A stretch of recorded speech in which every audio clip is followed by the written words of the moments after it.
I, 30 female, caught my husband, 31 male, in an affair and I don't know how to move on.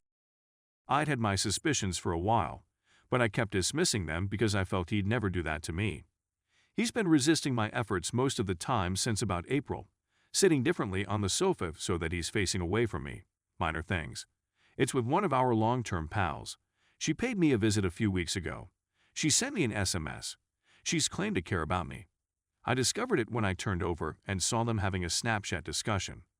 He stated that I attempted to seduce him last night and ridiculed it, and she said she hoped she could be there to hug him.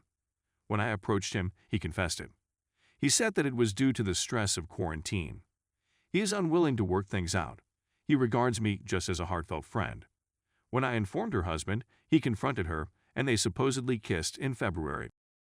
I don't believe I was ever going to be enough for him at that point. We used to be overjoyed. We spent Valentine's Day together the week before they kissed. For our anniversary, he got us a lovely bottle of wine.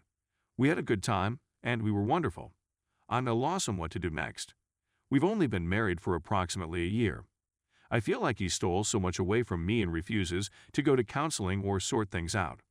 I don't want to leave my home, yet I see him everywhere. He chews her. In every relationship I've ever been in, I've been cheated on. He was supposed to be my one and only. I'm at a loss on what to do. I've scheduled therapy sessions, but I was also laid off last month, so I have much too much free time to go through every single instance where he may have lied to me or where I made myself sad by clinging to him. How can I begin to work my way through this? Update. Since everything transpired, I've only had one discussion with my husband, by his choosing. It was like talking to a robot for about 5 minutes.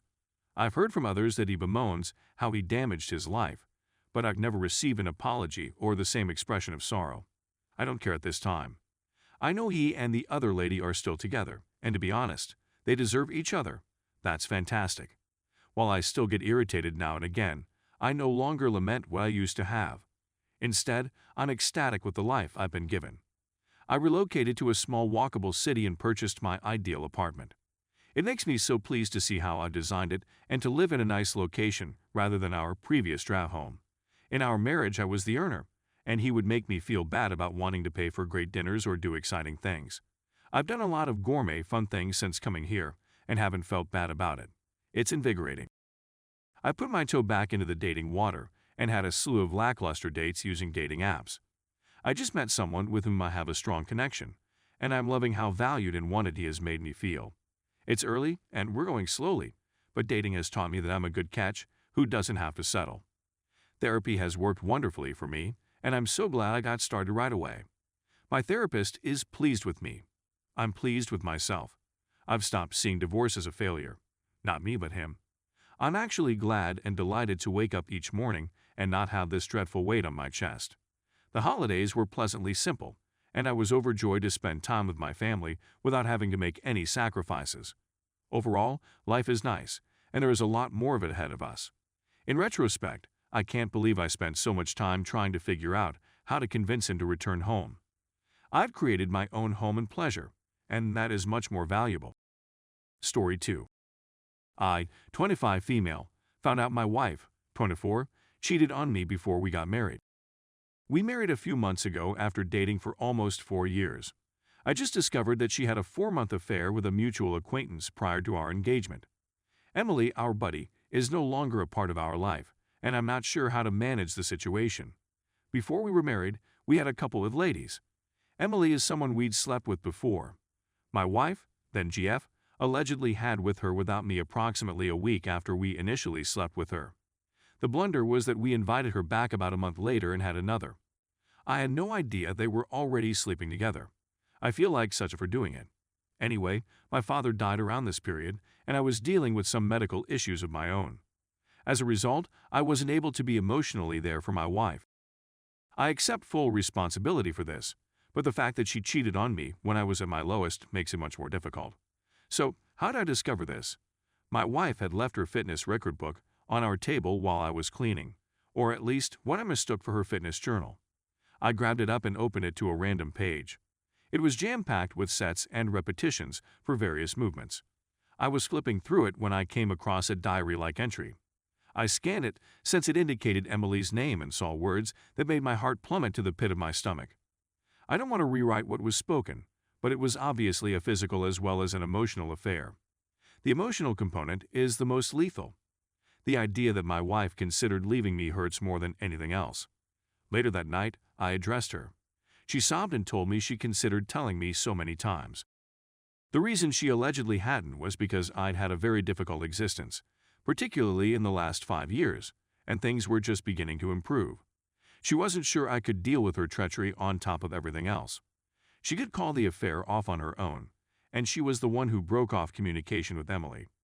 Now she's going to visit a therapist on her own, and ultimately we'll go as a pair. I'm at a loss on what to do. I absolved her of the crime. I just heard a podcast metaphor about how people constantly declare they die for their loved ones. As a result, the anguish of your so cheating on you is equivalent to taking a bullet for them. That is something I tend to agree with.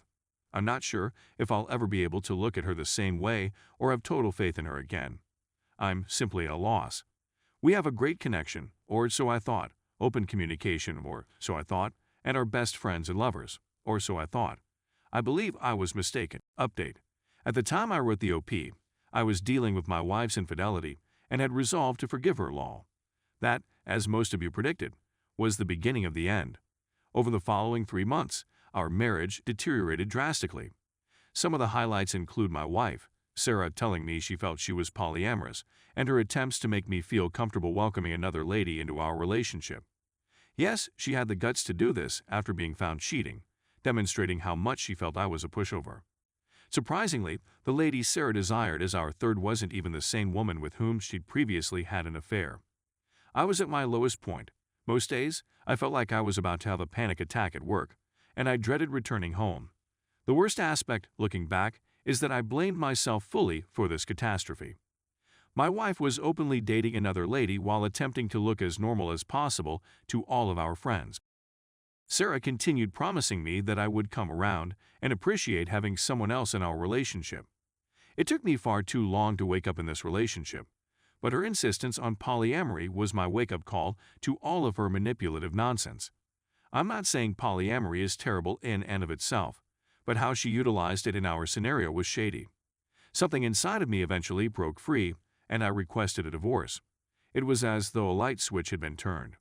I started to view all of the events in our relationship in a whole different light as soon as I decided I'd had enough.